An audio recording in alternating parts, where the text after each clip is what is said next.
this rain is a trip.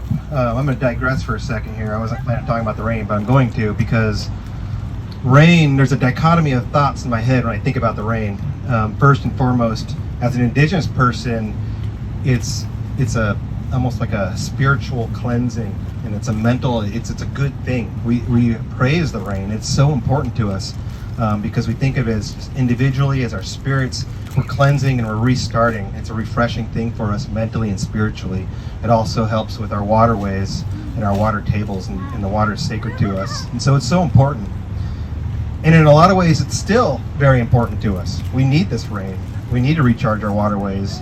It helps with drought. However, there's a negative piece to it as well. And it's not the rain's fault, it's our fault. And I was talking to my friends over here at WET, and they were talking about one of the biggest pollutants to Puget Sound is runoff. So as it rains, it hits all this cement that we created and we put down here, and all these buildings, all these things that we have around us that we all take part in today's society. It is unfortunately hurting our waterways. It's all running into our streams and our aquifers, into this, continuing to pollute this lake and polluting essentially our Butt Inlet, or we call this Dutchess. And so there's a negative side to it.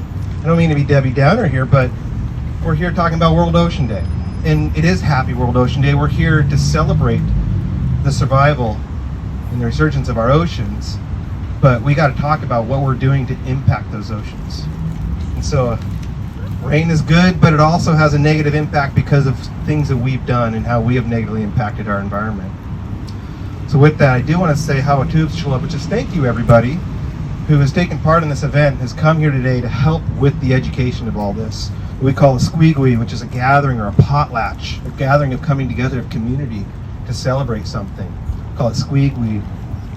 And they say twaldewaldegu, twaldru tweedrished, klapsh teetsta, siayaya, Kris Peters teetsta, Squaxin chud, and esquiditsi chud.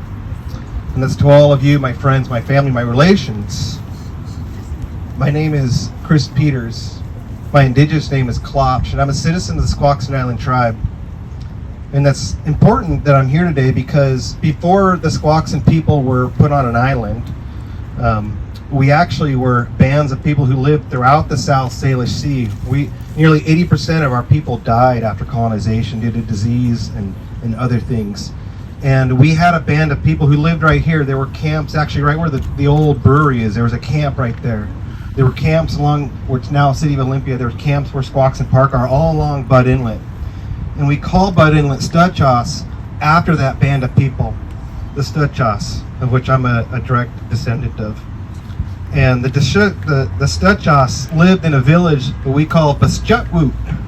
And Baschutwoot was translated by the English settlers as Chetwoot. And Chetwoot means land of the black bears.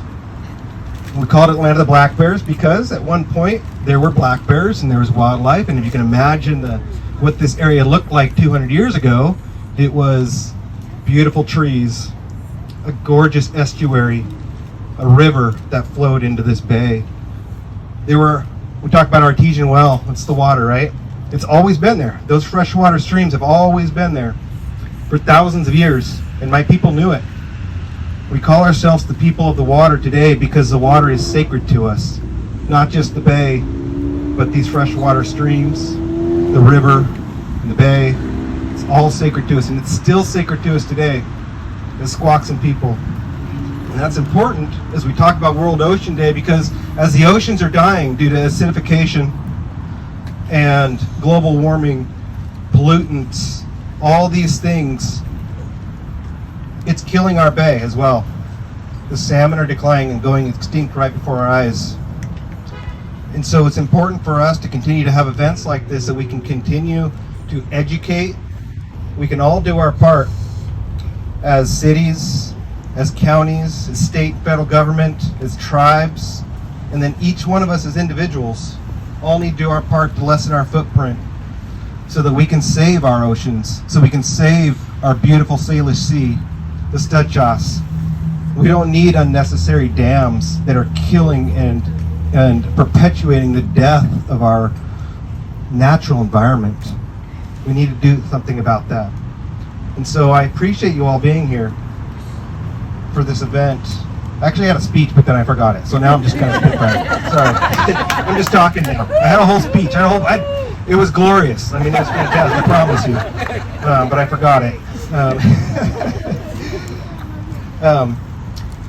But we as a group, we're so powerful. Tribes, we had to take a back seat. We lived in unison with the environment for thousands of years. We had it figured out. We weren't above, we weren't below, we were one equal part to it all. And it worked. And then unfortunately we had to take a back seat over the last 150, 200 years and watch the degradation of our environment right before our eyes. We had to sit back and watch it. And now here we are today at the brink of extinction of a lot of our animals, the extinction of our waterways. And now what we're realizing is we need to bring back some of those indigenous values, some of those indigenous ways to save it. And part of that is recognizing that we need to take away some of our selfish ways, take away of these thoughts that we're going to do whatever we can to make life more comfortable for us right now, and start thinking about how we can save the current environment, thinking about our ancestors in the past and how they lived, ultimately, so that future generations have something that they can live on. Because that's the end of the day. That's what's important. We talk about this selfish mindset. We're thinking about only right now, where we're at right in this very moment. But what about our grandchildren? What are they going to have? Are my grandchildren going to be able to eat fresh salmon out of this bay? I don't know that they will. Are they going to have fresh water out of these streams that have been here for thousands of years? I'm not sure that they will. So it's up to us to start this change now, and we can only do it as a collective. As indigenous people used to live for thousands of years together in unison with the environment, with the local area. Not above, not below, together. And I think that's important as we come together as community, because we're not going anywhere. So we have to work together. I appreciate you all for being here today. I say, Hachkoyatsa is take care of yourselves well. And Hoy is until I see you again. My hands are raised to all of you as a form of gesture, as a gratitude. We say Esquiditsichan. I'm gracious to each and every one of you and everything you do. The Squaxidubs, the Stutchas, we welcome you to the indigenous lands, our historic and indigenous lands. Appreciate you.